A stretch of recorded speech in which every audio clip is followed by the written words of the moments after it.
J'ai passé une petite commande sur Beauty Bay, avant tout pour cette palette là que je commandais et du coup j'en ai pris quand même une deuxième histoire de pas payer 10 € de frais de port juste pour une palette. C'est la Mini Charms, on en entend énormément parler si vous suivez un petit peu YouTube, les réseaux et tout. C'est une palette comme ça avec que des fards topper à reflets.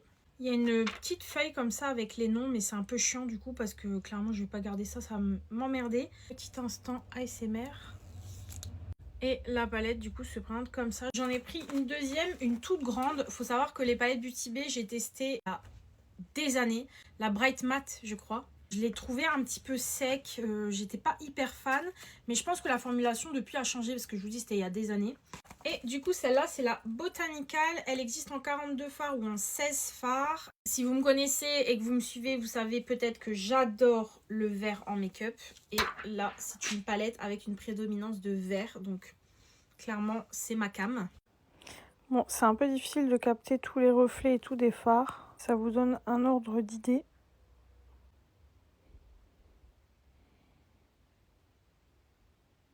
J'avais un peu peur qu'elle ressemble à cette palette de chez Huda Beauty qui date. C'est la Gemstone Obsession. Vous voyez, c'est aussi des toppers comme ça. Et quand je les mets l'une à côté de l'autre, c'est un peu le même genre de palette.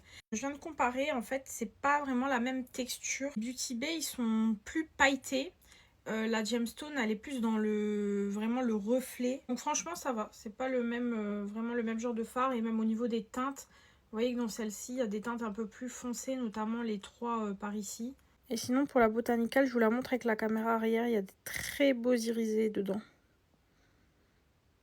Je vais vous swatcher quelques fards vite fait. Le Valet.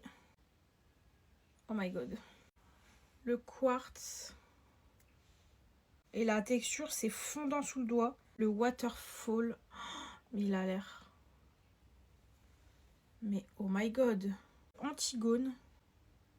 Oh non, mais s'il vous plaît. Et je vais swatcher deux fards mat quand même. Le Ivy, qui est un vert forêt. C'est hyper compliqué à formuler ça. En général, c'est très sec et c'est pas très pigmenté. Bah là, c'est incroyable. Le Eggplant, qui est un violet très foncé. Pareil, généralement, ça, c'est pas très pigmenté. C'est très sec. Bah franchement, là, ça va. C'est sec, certes, parce que c'est les teintes comme ça. Elles sont tout le temps sèches un peu. Et allez, je vais prendre le Holy. Là. Regardez-moi ça. Non mais c'est pas incroyable.